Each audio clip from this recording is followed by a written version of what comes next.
ครั้งที่5ในวันนี้นะครับอย่างที่ท่านได้นำเรียน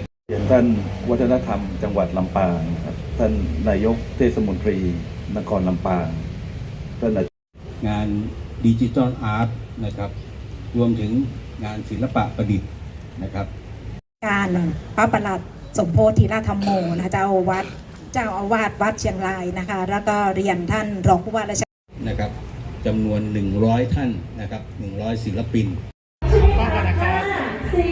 3 2